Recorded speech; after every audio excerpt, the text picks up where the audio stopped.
Back news Mallanna సాగర్పై బహిరంగ చర్చకు సిద్ధమని ప్రభుత్వానికి సవాల్ విసిరారు కాంగ్రెస్ నాయకులు. హైదరాబాద్ ఇందిరా పార్క్ వద్ద అఖిలపక్షం ఆధ్వర్యంలో ఆందోళన నిర్వహించారు.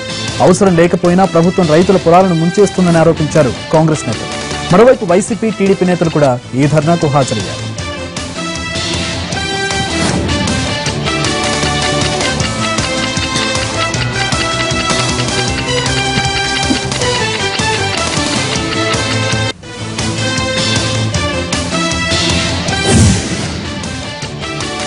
ప్రత్యేక హోదాను చంద్రబాబు ఢిల్లీలో తాకట్టు పెట్టేశారని ఆరోపించారు కాపు ఉద్యమ నేత ముద్రగడ. పవన్ కళ్యాణ్ ప్రత్యేక హోదా పేరుతో సభలు పెట్టడం కాదని చంద్రబాబును ఒప్పించి దీక్షకు కూర్చోబెట్టాలని సూచించారు. అవకాశం ఇస్తే తాను కూడా దీక్షలో పాల్గొంటానని, అప్పుడు హోదా ఎందుకు రాదో చూద్దామన్నారు ముద్రగడ.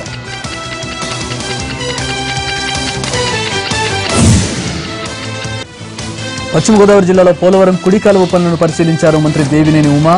పెదవేగి మండలం జానంపేట వద్ద జరుగుతున్న కుడి కాలువ అక్విడేట్ పనులను జరుగుతున్న తీరును ఇంజనీర్లను అడిగి తెలుసుకున్నారు. తెలుగు ప్రజల ఆకాంక్ష అయిన పోలవరం ప్రాజెక్టును వీలైనంత త్వరలో పూర్తి చేసేందుకు కృషి చేస్తామన్నారు ఉమా.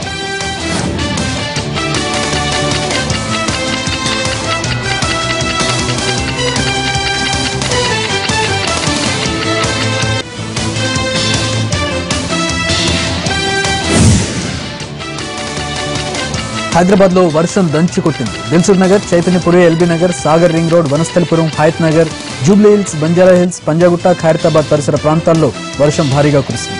కొన్ని బస్తీలు జలమయమయ్యాయి. మరోవైపు ఖైరతాబాద్ మహాగణపతిని దర్శించుకోవడానికి వచ్చిన భక్తులు వర్షంలో తడిసి ముద్దయ్యారు. ఇక పశ్చిమ మధ్య బంగాళాఖాతంలో ఉపరితల ఆవర్తనం కొనసాగుతోంది. ఒడిశా, కోస్తాంధ్ర సమీపంలో అల్పపీడనం ఏర్పడే సూచనలు కనిపిస్తున్నాయి.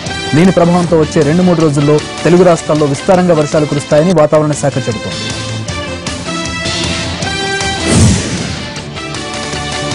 అటవీ శాఖ అమరవీరుల దినోత్సవం సందర్భంగా విశాఖలో ఫారెస్ట్ డిపార్ట్మెంట్ అధికారులు ర్యాలీ నిర్వహించారు.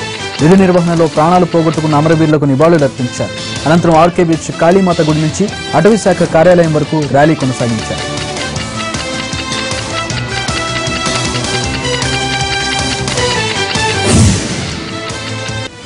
సికింద్రాబాద్ కార్ఖానాలో భారీ అగ్ని ప్రమాదం జరిగింది. పూజా ప్లాజాలో ఉన్న ఓ బట్టల దుకాణంలో షార్ట్ సర్క్యూట్ తో మంటలు చెలరేగాయి.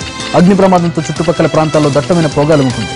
ఫైర్ సిబ్బంది 3 ఫైర్ ఇంజన్లతో మంటలు అదుపులోకి తెచ్చారు.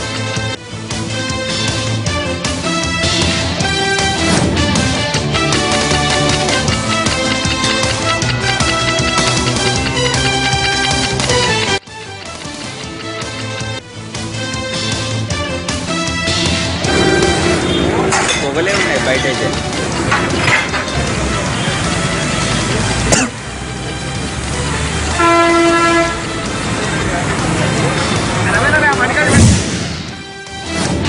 కావేరీ నదీ జలాల విషయంలో కన్నడ నటుల ఆందోళనను తప్పుపడుతూ ఫేస్బుక్ లో పోస్ట్ పెట్టిన ఓ విద్యార్థికి చేదు అనుభవం ఎదురైంది.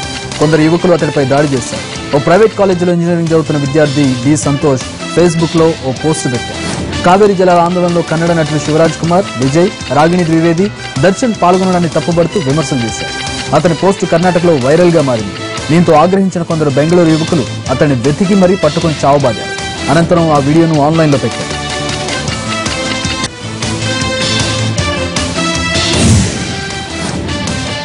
ఇది వెళ్తున్న అప్డేట్స్ నెక్స్ట్ వీకెండ్ గా ప్రసారం అవుతుంది. Stay tune.